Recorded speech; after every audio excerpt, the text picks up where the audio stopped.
nouveau pas important dans la relance des affaires entre les deux pays après la visite d'une délégation du Niger à Cotonou et la réception par les autorités nigériennes des lettres de créance de l'ambassadeur du Bénin à Niamey. Un autre pas progressif est en cours. Il s'agit de la reprise du chargement du pétrole nigérien à Semekodi sur le site du pipeline Jacques Debré. On s'attendait d'abord en tout cas à l'ouverture des frontières côté Niger.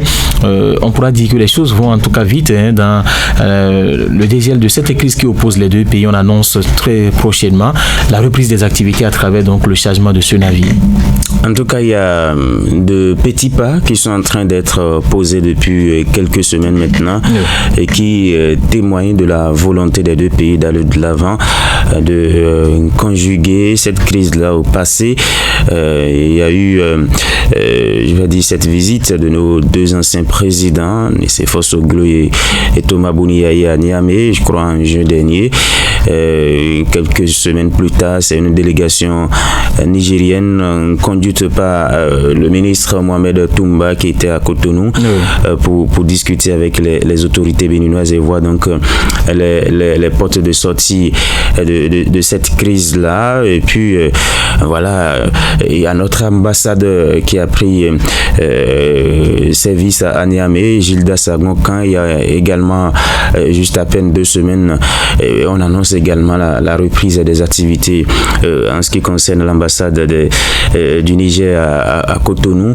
Donc il y a tout ça mis ensemble qui témoigne du fait que il y a cette volonté là, il y a en tout cas le bout du tunnel qui s'approche petitement.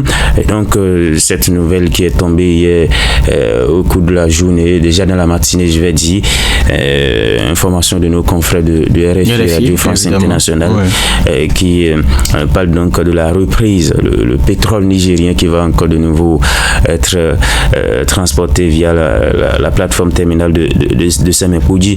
Je crois que c'est une très bonne nouvelle pour la recherche de dégel dont nous souhaitons tous dans cette crise. La principale information que tout le monde attend, c'est bien sûr la réouverture des frontières entre le Bénin et le Niger côté Malanville, côté nigérien surtout, parce que le Bénin avait déjà rouvert ses frontières depuis plusieurs mois maintenant. Je crois qu'il faut être un peu patient. C'est un ensemble de petits pas qui vont être posés afin de permettre à ce que chaque pays se sente en sécurité, surtout les Nigériens qui rappellent à chaque fois que leur sécurité est menacée. Tant qu'ils ne seront pas véritablement convaincus de ce que le Bénin ne veut pas les attaquer, de ce que le Bénin ne veut pas servir de base pour les attaquer, eh bien, ils n'ouvront pas la frontière. Mais on espère que les discussions vont se poursuivre également dans ce sens-là, afin que, eh bien, on puisse finalement aller définitivement vers le dégel de cette crise-là pour le bonheur de nos deux peuples et pour le bonheur de nos deux pays. Voilà. Il y a quelques semaines en arrière, le Niger avait déjà entamé les discussions avec le Tchad pour que son pétrole puisse quand même transiter par cette partie donc de l'Afrique. Est-ce qu'on peut déjà dire que ce projet-là est jeté à l'eau quand on voit l'engouement avec lequel le gouvernement nigérien avait pris toutes ces initiatives pour faire transiter son pétrole? La diplomatie béninoise quelque peu a commencé par porter ses fruits, on peut dire. Vous savez, le projet Pipeline, c'est un projet juteux.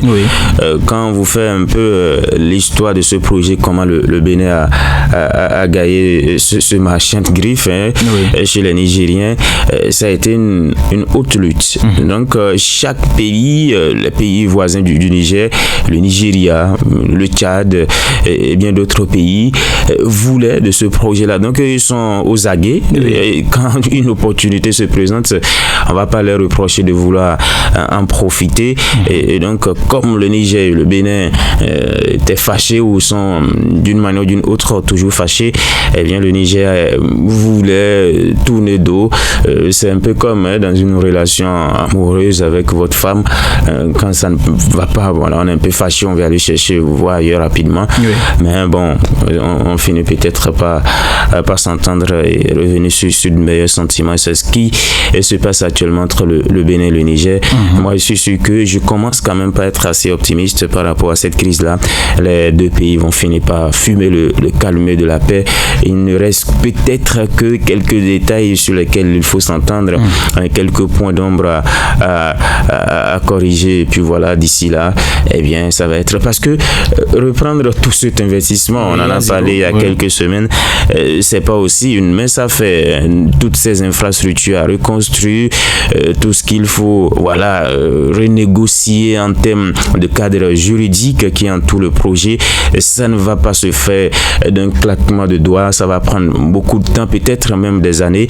C'est dit donc que ça n'arrange pas forcément le Niger de se tourner vers le Tchad ou vers un autre pays, parce qu'on rappelle que ce sont les Chinois à travers WAPCO qui financent le projet Pipeline et qui ont même déjà remis une grosse partie de l'argent, je crois qu'à 100 millions de dollars au Nigérien, à l'État nigérien. C'est pas petit. C'est pas petit.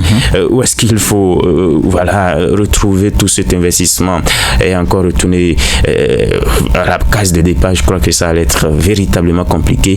Il va falloir continuer avec ce qu'on a déjà commencé, c'est-à-dire avec le Bénin, et ça profite aux deux pays parce que c'est plus simple de prendre par le Bénin, c'est plus sécurisé. Le Tchad, vous savez, il y a des attaques terroristes, il y a beaucoup d'autres réalités à ce niveau-là. C'est un pays aussi désertique, donc ça va être très compliqué, alors qu'avec le Bénin, il y a le port, il y a la mer, il y a beaucoup d'autres facilités. Voilà, on annonce également tout prochainement un nouvel ambassadeur du Niger qui sera nommé et qui va prendre donc siège à Cotonou.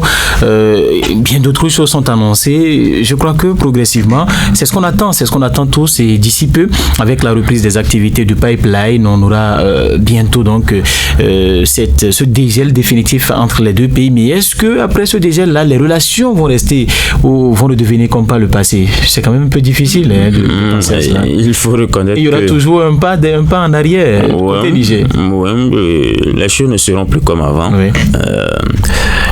Ça va prendre un peu de temps pour rétablir peut-être définitivement la confiance entre les deux pays. On va se regarder un peu avec un peu de méfiance, mais je crois que petitement, progressivement, dans quelques mois, dans quelques années, eh bien les choses vont progressivement s'installer. On va retrouver ce climat pacifique, ce climat de convivialité qui a toujours caractérisé les relations entre nos deux pays. Mais ne vous attendez pas tout de suite à ce que tout redevienne comme avant, qu'on s'embrasse, qu'on se recèle dans les bras, et puis voilà, non.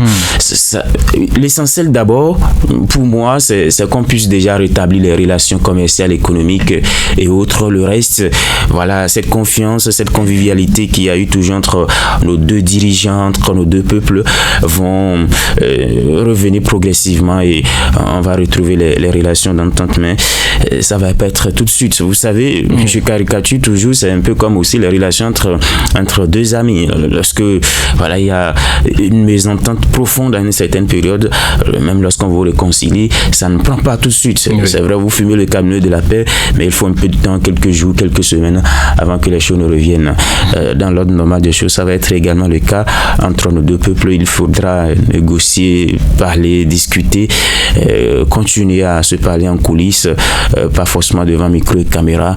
Eh bien, je crois qu'avec ça, les relations vont revenir au bon point. Voilà, c'est ce qu'on espère en tout cas entre les deux pays.